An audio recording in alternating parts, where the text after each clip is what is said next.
December મહિનામાં ઈપીએફઓમાં 15,60,000 નવા members add થયા છે અને આપણા દેશમાં અપ્રોક્સિમેટલી 6.5 કરોડ લોકો ઈપીએફના મેમ્બર છે. દર મહિને પગારમાંથી ઈપીએફનું કોન્ટ્રીબ્યુશન કપાવે છે.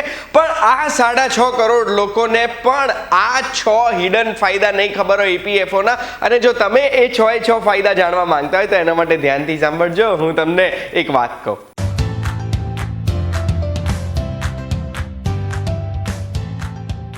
એક વાત કહું, આપનું સ્વાગત છે. મારું નામ છે ગુંજ ઠક્કર. અમારી ઓફિસમાં એક નવા એમ્પ્લોય એડ થયા. એમને મેં પૂછ્યું કે તમે પગારમાંથી ઈપીએફ કપાવવાના? એમણે મને હા પાડી. પણ મેં પૂછ્યું ઈપીએફનો ફાયદો શું છે, તો એમની પાસે જવાબ નહોતો. અને એટલે જ મને ખબર પડી ગઈ કે ઈપીએફમાં જે ફાયદા આપણને મળે છે ને, એ ફાયદાનો એક વિડીયો બનાવવો જરૂરી છે.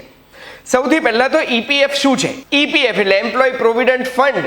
આપણે એક ફંડ ભેગું કરવા માટે આપણા પગારમાંથી બેસિક સેલેરી મેક્સિમમ લિમિટ એની 15,000 છે. એટલે 15,000 કે એનાથી વધારે બેસિક સેલેરી હોય તો 15 ને ગણીને એના 12% એટલે દર મહિને 1,800 એક એમ્પ્લોય પોતાના પગારમાંથી કપાવતો હોય છે. એ જ 1,800 મેચ કરીને ઇન્વેસ્ટ કરે છે કંપની ઈપીએફમાં. ટોટલ 3,600 રૂપિયા ઈપીએફમાં જાય છે.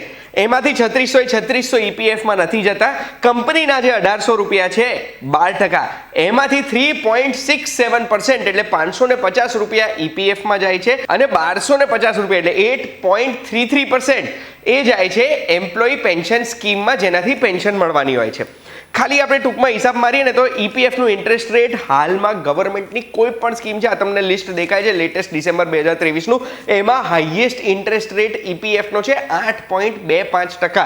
એટલે સરકાર આપણને આટલું વ્યાજ આપે છે ઈપીએફ ઉપર. એનો અગર જો આપણે હિસાબ લગાડીએ છીએ અને 20 વર્ષ માટે જો કોઈ પણ એમ્પ્લોય પોતાના પગારમાંથી ઈપીએફ કપાવડાવે છે તો દર મહિને જે 2,350 રૂપિયા ઈપીએફમાં જાય છે, એ 2,350 રૂપિયા 20 વર્ષ પછી 13,86,000 રૂપિયા હશે. 9મા વર્ષે જ આપણે જોઈશું તો ટોટલ ઈપીએફ કોન્ટ્રીબ્યુશન જે આપણું થાય છે એટલું ને એટલું વ્યાજ આપણને આપણા અકાઉન્ટમાં મળશે. અને 10મા વર્ષથી જેટલું વ્યાજ મળે છે એ વધી જશે આપણા કોન્ટ્રીબ્યુશન કરતા. એટલે કમ્પાઉન્ડિંગ એટલે ચક્રવૃત્તિ વ્યાજ જે છે એ ઈપીએફનો ફાયદો નંબર 1 છે. પણ આ દરેક વ્યક્તિને ખબર હશે. હવે હું તમને 5 બીજા એવા હિડન ફાયદા કહીશ જે તમને નહીં ખબર હોય. 5મા નંબરે આવે છે ઇન્સ્યોરન્સ. અગર આપણે ઈપીએફમાં છેલ્લા 12 મહિના કોન્ટ્રીબ્યુશન કર્યું છે તો આપણને એક ઇન્સ્યોરન્સ કવરેજ પણ મળે છે, જે આપણી હયાતી નથી રહેતી, તો આપણા વારસદારને કે આપણી પાછળ જે આપણું પરિવાર રહી જાય છે એમને આપવામાં આવે છે. આ ઇન્સ્યોરન્સ કવર 7 લાખ રૂપિયા સુધીનું હોય છે અને એમાં મિનિમમ ઇન્સ્યોરન્સ 2.5 લાખ રૂપિયાનું હોય. એટલે તમારું કોઈ પણ બેલેન્સ છે, કોઈ પણ પગાર છે, 2.5 લાખ રૂપિયા તો મળવા પાત્ર છે જ. 7 લાખ રૂપિયા સુધી મેક્સિમમ મળી શકે છે. અને એના માટે એક કેલ્ક્યુલેશન કરવાની છે કે કેટલું કવર આપણને મળ્યું છે. એ ઇન્સ્યોરન્સ કવર કેલ્ક્યુલેટ કરવા માટે છેલ્લા 12 મહિનાની જે આપણી એવરેજ સેલેરી છે એને 30 જોડે મલ્ટીપ્લાય કરવાનું. એને આપણે ઉમેરવાનું છે આપણા ઈપીએફ અકાઉન્ટના છેલ્લા 12 મહિનાનું જે એવરેજ બેલેન્સ છે એના 50% સાથે. એ ફોર્મ્યુલામાં માની લો એક વ્યક્તિ છે જેમની બેસિક સેલેરી 15,000 રૂપિયા છે અને એમના ઈપીએફમાં એવરેજ બેલેન્સ લાખ રૂપિયા છે. એની સાથે ગણીશું ને તો 15,000 × 30 એટલે 4,50,000 રૂપિયા થઈ ગયા. એવરેજ બેલેન્સ લાખ રૂપિયાના 50% એટલે 50,000 રૂપિયા થઈ ગયું. એટલે એમને કવર મળે છે 5 લાખ રૂપિયાનું. આ જ રીતે મેક્સિમમ 7 લાખ રૂપિયા સુધી મળવા પાત્ર છે. એટલે 7 લાખ રૂપિયા સુધીનું ફ્રી ઓફ કોસ્ટ ઇન્સ્યોરન્સ થઈ ગયું. આપણે 1 રૂપિયો પ્રીમિયમનો ભર્યો નથી. 4 નંબર પર આવે છે ટેક્સમાં ફાયદા. સૌથી પહેલા ઈપીએફમાં આપણું જે કોન્ટ્રીબ્યુશન થાય છે એ સેક્શન 80C હેઠળ આપણને ટેક્સ ડિડક્ટેબલ મળે છે. એટલે એ રૂપિયા ઉપર આપણે ઇન્કમ ટેક્સ ભરવાનો નથી હોતો 1.5 લાખ રૂપિયા સુધી. એના સિવાય જ્યારે બી આપણું ઈપીએફનું કોર્પસ પાકે છે, ઉદાહરણ તરીકે જે 13-14 લાખ રૂપિયા આપણે હમણાં ગણ્યું કે 20 વર્ષે આટલા રૂપિયા પાકે છે, એ જે રૂપિયા પાકે એના ઉપર પણ આપણે કોઈ પણ જાતનું ટેક્સ ભરવાનું નથી રહેતું. ઈપીએફમાં ટેક્સની લાયબિલિટી ત્યારે જ આવે છે જ્યારે દર વર્ષે આપણને જે વ્યાજ મળે છે ને એ વ્યાજ 2.5 લાખથી ઉપર જતું રહે ને તો જ એ ઇન્કમ ટેક્સેબલ ગણાય છે.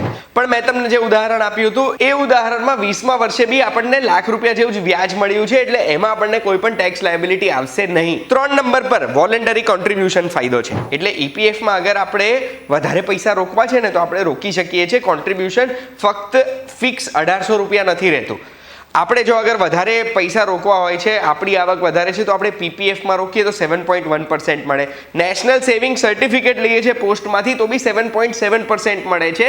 એની જગ્યાએ ઈપીએફ આપણને 8.25% ઇન્ટરેસ્ટ આપે છે, એટલે હાઈએસ્ટ ઇન્ટરેસ્ટ છે, સેફ ઇન્વેસ્ટમેન્ટ છે. એટલે આપણે વોલન્ટરી કોન્ટ્રીબ્યુશન પણ કરી શકીએ છીએ ઈપીએફમાં, વધારે કોન્ટ્રીબ્યુશન કરીને મોટું કોર્પસ ભેગું કરી શકીએ. આ જે વધારે કોન્ટ્રીબ્યુશન કર્યું છે આપણે, એના લીધે આપણી કદાચ વ્યાજની આવક વાર્ષિક 2.5 લાખથી વધી થઈ શકે ઈપીએફમાં, ત્યારે આપણે ટેક્સ ભરવાનું આવે.